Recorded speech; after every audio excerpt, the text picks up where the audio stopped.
अस्सलामुअलैकुम। SMTV global के साथ मैं हूं आमना अनफाल। सबसे पहले न्यूज़ हेडलाइंस।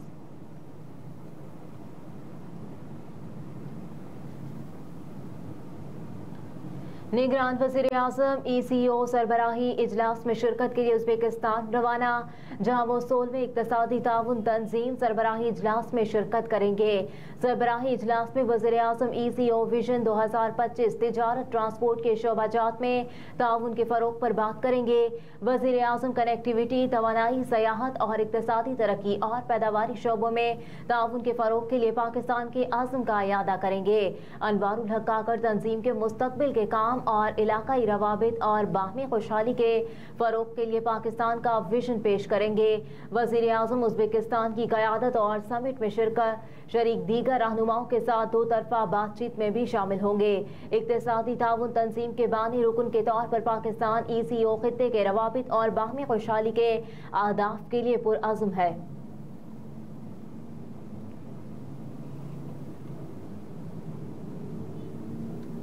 पुलिस रिपोर्ट मुस्तरद, अदालत का हर एंगल से लापता अफराद का सुराग लगाने का हुक्म। लापता अफराद की बाजियाबी से मुतालिक दरखास्तों की सिंध हाई कोर्ट में समाअत हुई। अदालत ने पुलिस की रिवायती रिपोर्ट्स करार दे दिया। सिंध हाई कोर्ट ने लापता अफराद के सुराग न लगाने पर JIT हुकाम पर भी बरहमी का इजहार करते हुए JIT और सूबाई टास्क फोर्स सरबराह को तलब कर लिया।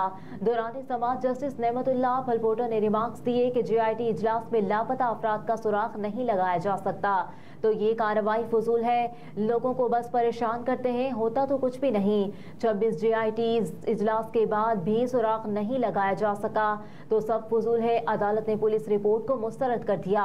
अदालत ने इजलास के 3 रोज बाद JIT रिपोर्ट जारी करने का हुक्म दिया, जबकि विफाकी वजारत दाखिला और दिफा की रिपोर्ट पर भी अदम इत्मीनान का इजहार किया। अदालत ने कहा, अब ऐसा नहीं चलेगा, लापता अफराद का सुराग लगाना होगा वरना तफ्तीशी अफसर के खिलाफ कार्रवाई होगी। अदालत ने हर एंगल से लापता अफराद का सुराग लगाने का हुक्म दे दिया। वजारत दाखिला की रिपोर्ट में बताया गया कि मज़कूरा लापता अफराद की किसी विफाकी इदारे के हिरासती मरकज में कैद नहीं है।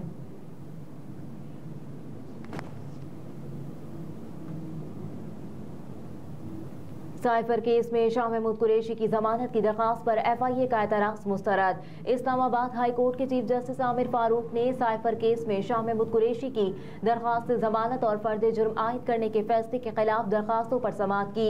जिस सिलसिले में प्रोसिक्यूटर राजा रिजवान अब्बासी और शाह महमूद कुरैशी के वकील अली बुखारी अदालत में पेश हुए। प्रोसिक्यूटर राजा रिजवान ने शाह महमूद कुरैशी की जमानत की दरखास्त पर एतराज़ करते हुए कहा, सुप्रीम कोर्ट के फैसले के तनाजुर में सर्टिफिकेट जमा करवाना होता है, वो नहीं है। इस पर जस्टिस आमिर फारूक ने कहा, सर्टिफिकेट शरीक मुल्जिम का नहीं है लेकिन इसका रेफरेंस तो दिया हुआ है। ऐसे मामलात में दीगर केसेस को यकजा कर दिया जाता है। हमारे यहाँ बहुत सारी गलतियां होती हैं, हम इसको मान लेते हैं।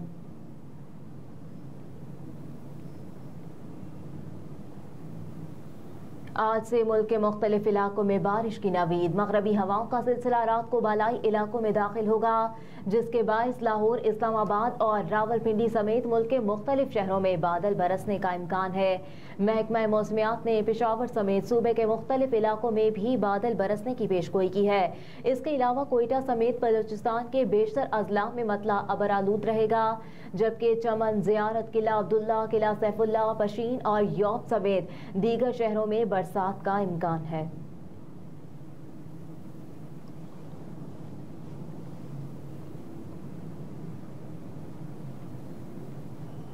वज़ीर आज़म से चीफ इलेक्शन कमिश्नर की मुलाकात, इंतखाबात की तैयारियों के बारे में आगाह किया।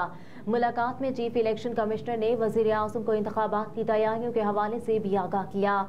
इलेक्शन कमीशन की जानिब से जारी एलामी के मुताबिक 8 फरवरी को इंतखाबात कराने के लिए तमाम ज़रूरी तैयारी कर ली गई है।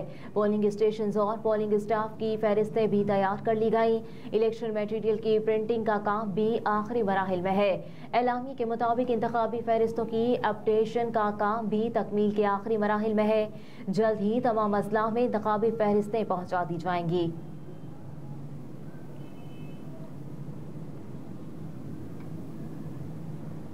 इश्तियाल अंगेज ट्वीट केस, खतीजा शाह की जमानत पर फैसला महफूज। एडिशनल सेशन जज मोहम्मद नवाज ने जमानत बाद गिरफ्तारी पर समाअत की। अदालत ने वकला के दलाइल के बाद जमानत पर फैसला महफूज किया। FIA ने खतीजा शाह के खिलाफ मुकदमा दर्ज कर रखा है। खतीजा शाह ने अपनी जमानत समीर खोसा एडवोकेट की वसातत से दायर कर रखी है। दायर दरखास्त में इस्तदा की गई है कि मुल्जिमा जुडिशल रिमांड पर जेल में है। अदालत FIA के मुकदमे में जमानत मंजूर करने का हुक्म दे। खतीजा शाह पर 9 मई को इश्तियाल अंगेज ट्वीट करने का इल्जाम है।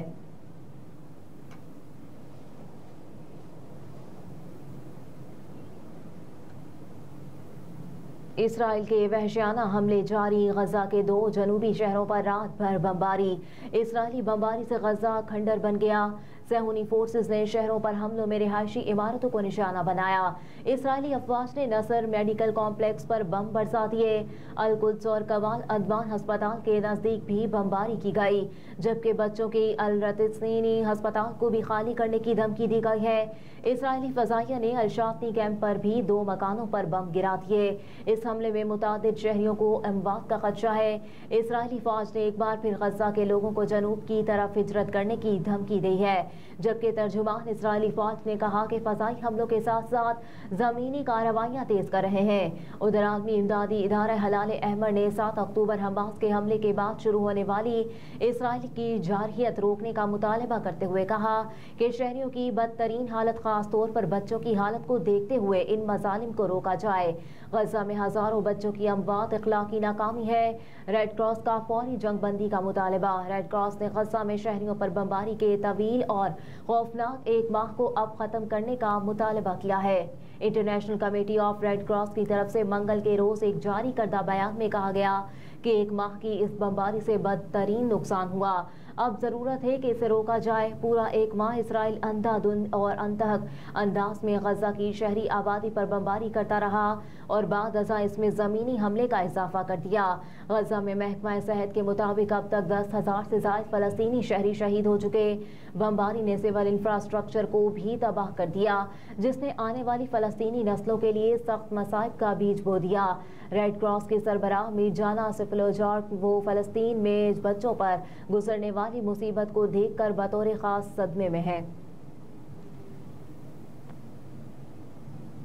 पाकिस्तानी बाउलर हसन अली का इंग्लिश काउंटी और वर्कशायर के साथ दोबारा मुआहिदा। लिशन काउंटी और वर्कशायर ने मुआहिदे के हवाले से बताया है कि पाकिस्तानी बॉलर हसन अली का काउंटी चैंपियनशिप और वेटिलेटी ब्लास्ट के लिए मुआहिदा हुआ है।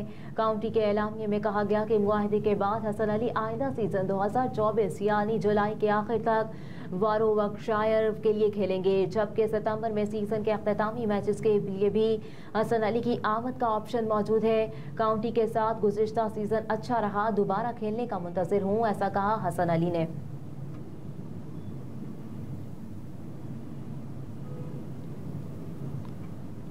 और ICC एलिट पैनल में शामिल पाकिस्तान के वाहिद अंपायर एहसन रजा आज एक अहम एजाज अपने नाम करेंगे। लाहौर से ताल्लुक़ रखने वाले एहसन रजा ICC वर्ल्ड कप में जिम्मेदारियां निभाने वाले वाहिद पाकिस्तानी अंपायर हैं। आज वो इंग्लैंड और नीदरलैंड के मैच को सुपरवाइज करके अलीम डार, असद रऊफ और खिजर हयात के बाद 50 वनडे मैच कराने वाले चौथे पाकिस्तानी अंपायर बन जाएंगे। एहसन रजा ने 50 वनडे मैचेस के आगाज को अपनी अहलिया के नाम किया, जिन्होंने हमेशा अच्छे और बुरे लम्हात में भरपूर साथ देते हुए आगे बढ़ने का हौसला दिया। रवां साल एहसन रजा ने ऑस्ट्रेलिया और इंग्लैंड की एशियन सीरीज में पहली बार अंपायरिंग की थी। वो अब तक 9 टेस्ट मैचेस भी सरप्राइज कर चुके हैं। हेडलाइंस आपने जानी, इसके साथ ही न्यूज़ स्टूडियो से फिल वक्त इतना ही। आप देखते रहिए SMTV ग्लोबल।